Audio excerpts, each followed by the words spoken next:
जय श्री कृष्ण दोस्तों, पारुल हिंदी कहानी में आपका स्वागत है।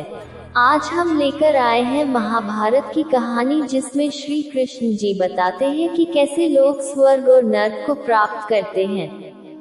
भगवान कृष्ण कहते हैं, सुखी जीवन जीने और स्वर्ग प्राप्त करने के लिए तपस्या और दान जैसे कुछ कार्य करने चाहिए। पुण्य कर्म करने से अनजाने में किए गए पाप भी नष्ट हो जाते हैं। इस प्रकार मनुष्य को नरक में नहीं जाना पड़ता। भगवान कृष्ण कहते हैं, सुखी जीवन जीने और स्वर्ग प्राप्त करने के लिए तपस्या और दान जैसे कुछ कार्य करने चाहिए। पुण्य कर्म करने से अनजाने में किए गए पाप भी नष्ट हो जाते हैं। इस प्रकार मनुष्य को नरक में नहीं जाना पड़ता। महाभारत में अश्वमेधिका पर्व में युधिष्ठिर और भगवान श्री कृष्ण के बीच बातचीत होती है, जिसमें कान्हा युधिष्ठिर को बताते हैं कि सुखी जीवन का रहस्य क्या है। मृत्यु के बाद कौन सा मनुष्य स्वर्ग या नरक को प्राप्त करता है। युधिष्ठिर भगवान कृष्ण से पूछते हैं कि लोग एक सुखी जीवन कैसे जीते हैं। वे कौन हैं जो निधन के बाद मोक्ष प्राप्त करते हैं। युधिष्ठिर के प्रश्न का उत्तर देते हुए श्री कृष्ण एक श्लोक में बताते हैं, दान को मनुष्य का सबसे बड़ा गुण माना जाता है।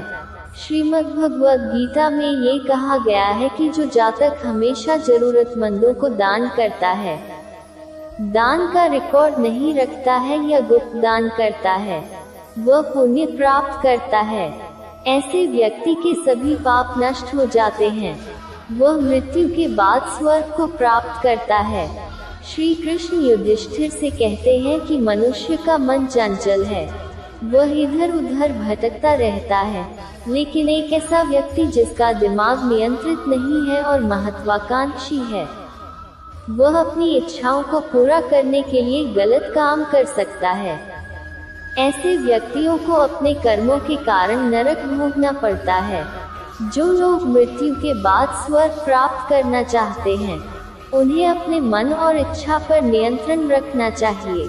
भगवान कृष्ण युधिष्ठिर से कहते हैं कि सत्य बोलना भी मनुष्य के विशेष गुणों में से एक है। जो जातक जीवन भर सत्य के मार्ग पर चलता है और सत्य बोलता है, उसे न केवल जीवन में सफलता मिलती है, बल्कि मृत्यु के बाद भी ऐसे व्यक्ति को स्वर्ग की प्राप्ति होती है। श्री कृष्ण कहते हैं कि बहुत से लोग अपने व्यस्त जीवन के कारण तपस्या, ध्यान और पूजा नहीं करते हैं। अगर किसी व्यक्ति को स्वर्ग की इच्छा है, तो उसे प्रतिदिन ध्यान और तप करना चाहिए। जो लोग गलत काम करते हैं, हमेशा झूठ बोलते हैं, वे पाप के शिकार होते हैं। ऐसे मनुष्य को नरक में स्थान मिलता है। गीता में उल्लेख मिलता है कि श्री कृष्ण के अनुसार मानव जीवन का आधार है प्रेम। जिस किसी के जीवन में प्रेम है, केवल वही व्यक्ति जीवन में शांति पा सकता है, क्योंकि शांति प्रेम में ही निहित है। ऐसा कहा जाता है कि अगर जीवन में प्रेम नहीं हो तो वो व्यक्ति चाहे सब कुछ पा भी ले, परंतु बावजूद इसके वह व्यक्ति संतुष्टि नहीं मिलती। जीव हत्या सबसे बड़ा पाप है। अनावश्यक हरे पेड़ों को काटना भी पाप है। श्रीमद्भागवत गीता के अनुसार किसी भी व्यक्ति के जीवन में समस्याओं के पैदा होने का मुख्य कारण है गलत सोच। गीता में वर्णन किया गया है कि गलत सोच जीवन की एकमात्र सबसे बड़ी समस्या मानी जाती है, तो इसके विपरीत सही ज्ञान प्रत्येक व्यक्ति की समस्त मुश्किलों का एकमात्र समाधान माना जाता है। इस संदर्भ में श्री कृष्ण कहते हैं कि व्यक्ति को हमेशा अपने मन पर विश्वास नहीं करना चाहिए, क्योंकि यही बार बार मनुष्य को धोखा देता है। अतः व्यक्ति को मन के अतिरिक्त हमेशा अपने कर्म पर केंद्रित रहना चाहिए। ये ही हर एक का परम कर्तव्य है। गीता में उल्लेख मिलता है कि श्री कृष्ण के अनुसार मानव जीवन का आधार है प्रेम। जिस किसी के जीवन में प्रेम है, केवल वही व्यक्ति जीवन में शांति पा सकता है, क्योंकि शांति प्रेम में ही निहित है। ऐसा कहा जाता है कि अगर जीवन में प्रेम नहीं हो तो वो व्यक्ति चाहे सब कुछ पा भी ले, परंतु बावजूद इसके वह व्यक्ति संतुष्टि नहीं मिलती। जिस व्यक्ति के मन में अधिक अहंकार, ईर्ष्या और द्वेष घर कर जाता है, उसका पतन निश्चित हो जाता है। गीता में कहा गया है कि यह सारी वृत्तियां इंसान के साथ दीमक की तरह चिपक जाती है और धीरे धीरे इंसान को अंदर से खोखला कर देती हैं। कहा जाता है कि इंद्रियों से परे बुद्धि, बुद्धि से परे मन और मन से श्रेष्ठ चेतना यानी आत्मा है। गीता के अनुसार बिना आत्मा के कोई कर्म नहीं हो सकता, इसलिए आत्मा हर कर्म की भागीदार मानी जाती है।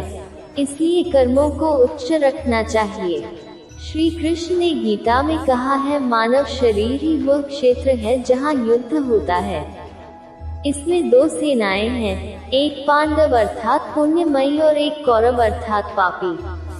अतः मनुष्य हमेशा दोनों के बीच में ही उलझा रहता है और कभी जीवन में शांति नहीं प्राप्त कर पाता।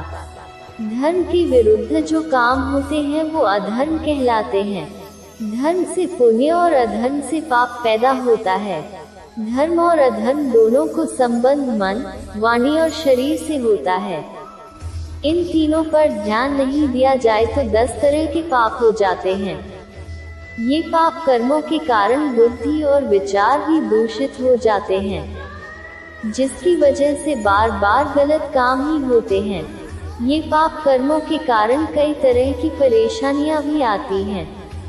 हिंसा, किसी की हत्या या कष्ट पहुंचाना, स्त्रीय चोरी, अन्यथा काम, अवैध रीति से मैथुन, पैशनिया चुगलखोरी, निष्ठुर भाषण, झूठा व्यवहार, भेद युक्त बातों से दिल दुखाना, अभिनय, अशिष्टता, नास्तिकता और अवैध आचरण, ये 10 प्रकार के पाप कर्म हैं।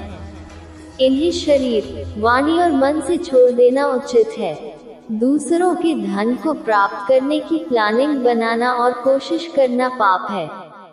इसलिए मेहनत और ईमानदारी से पैसा कमाना चाहिए।